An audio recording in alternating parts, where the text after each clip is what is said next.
Hello guys! Yan, magandang hapon naman sa inyo.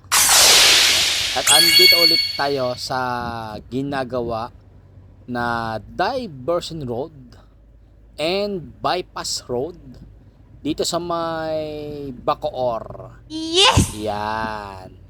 At ito yung bubuhusan natin ulit ngayon. Mag-update po ulit ngayon tayo dito sa lugar na ito. Yun. Nung mga nakaraang linggo pala guys, sa lugar na ito ay marami daw na panghuling hipon. Saka mga isda dyan sa may kanan na yan. Yan. Dami raw na ako ang ano dyan. Lalo na yung mga tropa nating construction worker dito. Yan. Nangunguha daw sila ng mga hipon saka isda dyan sa lugar na yan. Yung iba ay nandala. Yon. At minsan lang daw yan, yung dumami yung isda dyan, naglutangan daw dyan. Para ba daw yung kinakapos ng oxygen, lumulutang yung uso nila. Yun. Saka pala dito sa guys, sa lugar na ito, yan. Ito itong parang palaisdaan na ito. Marami palang isda dyan, pwedeng mamingwit. At nung isang araw nga, yung buhos namin dito, nakita ko lalaki ng isda. Tilapiyang dagat daw yan. Yung nandiyan dyan sa lugar na yon, nung parang fish pan na yon. Hindi ko alam kung fish pan nga yun dati. Pero mukha kasi siyang fish pan eh. Yun. Atras tayo papasok to sa ating bubuhusan. Yun.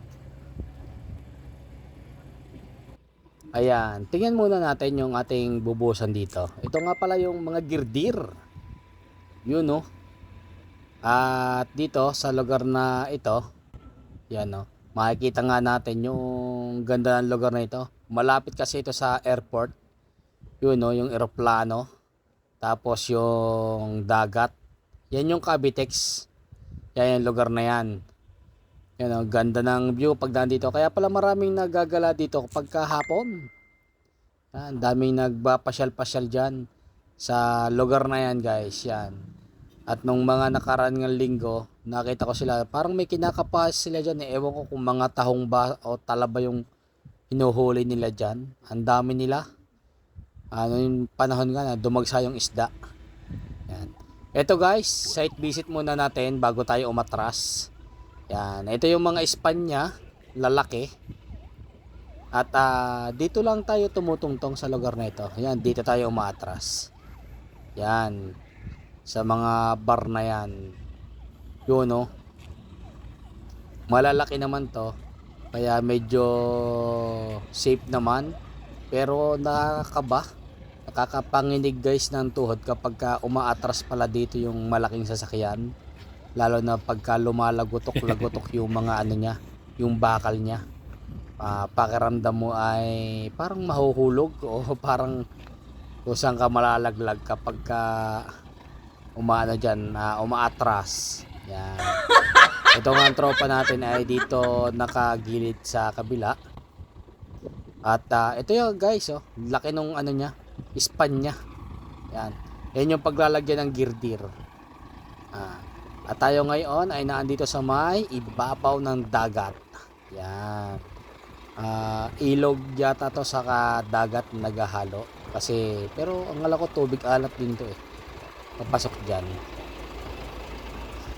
Yun no. Yan. Yan ang lugar natin na binubuhusan. Yun, nasa may mixer na yon. Doon tayo pupunta. Yan. Ito guys, dito nga pala yung dadaan. Itong bypass road na tulay na ito. Yan. Itong ginagawa natin ito. Yun dyan dadaan sa lugar na yan. O yun ang tropa oh, papogi pa. Shout out sa mga tropa nating construction worker dito, saka kay engineer. Nandiyan dyan din si engineer. O yan yung palibot natin. Yan oh. Yun, ito guys yung magiging bypass road at diversion route na dadaanan. Yan. Mayroon pang span doon, nalalagyan, mga poste. Lalagyan na rin ng Espanya sa susunod. Makita nyo naman ay talagang maganda ito pagka natapos. Isa ito sa magandang project dito dahil pagka natapos nga ito, malilesen yung traffic dyan sa may Talaba, sa lugar na yan. Mababawasan na siguro yung matinding traffic dyan, lalo na kapag ka uwian, kapag kagabi. Yan, kapag ka rush hour. Kasi nga sobrang traffic dyan, talagang hanggang doon sa may Cavitex, umaabot talaga yung sobrang traffic niyan. Yung ano niyan, pagka papasok dito ng Bacoor. Yan. Mababawasan yan dahil kapag nga natapos na ito, dito nadadaan yung iba. Yung mga papuntang Cavite City, yan, Gentrias, yan, dito nadadaan sa lugar na ito. O yung iba, yung iikot ng papuntang Imus, o pwede rin silang dumaan dito kapag ito'y natapos. Diyan lugar, sa lugar na yan, yun yung tatamaan.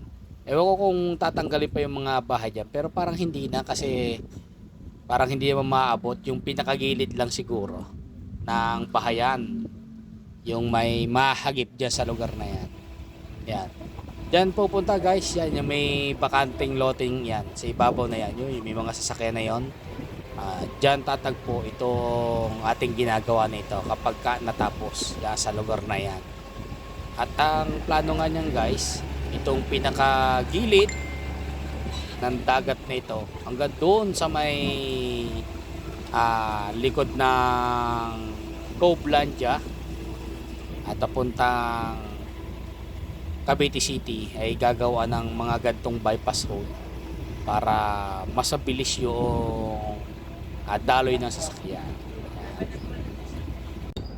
At yan guys, kita nyo naman talagang parang sumasayaw-sayaw yung ating tropang mixer habang palabas. Tapos magtatagpo sila doon sa dulo. Yun. Yung isa naman yung aatras pagkalampas niya. Yan. Talagang pagka lumalago-lagotok yan ay medyo nakakakaba guys. Yan. Maganda naman tong pagkakagawa nito, no? Lugar na ito. Yung mga kahit pang samantala siya, talagang parang pwede na itong gawin na pang matagalan. Parang lang guys, parang. Syempre, pang ano lang natin. Pagka masyadong marami na sasakyan, alanganin itong ano nato. Mas maganda pa rin yung isang direktang tulay. Yung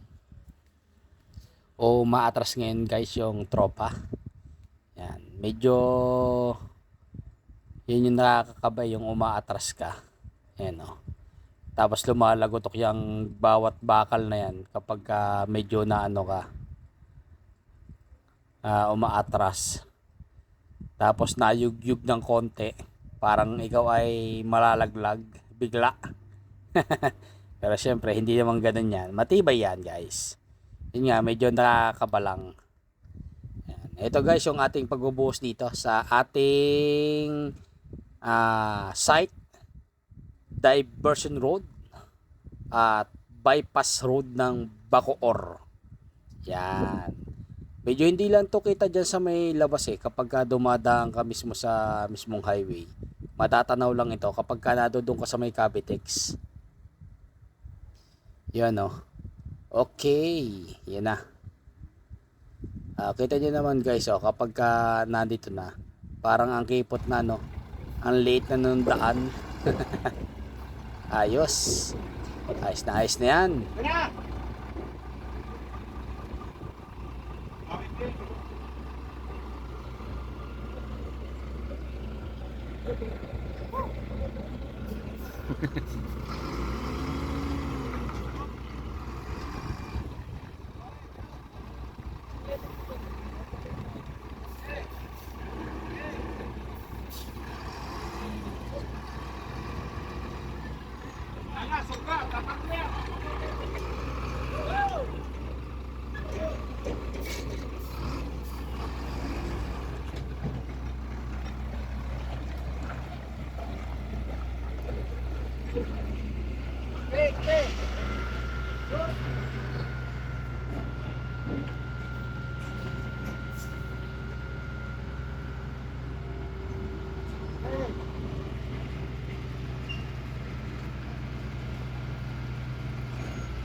Yan oh. At makikita nyo naman oh. Talaga namang konting-konti na lang oh. At talagang muntik nang hindi maabot. Ano? Talagang nasa dulo yung ating gulong. Yun, ito yung crane. Yan, habang nagbubuhos guys, syempre, inaangat-angat niya yung pinakatubo niya pababa. Yan. Up, balik na tayo.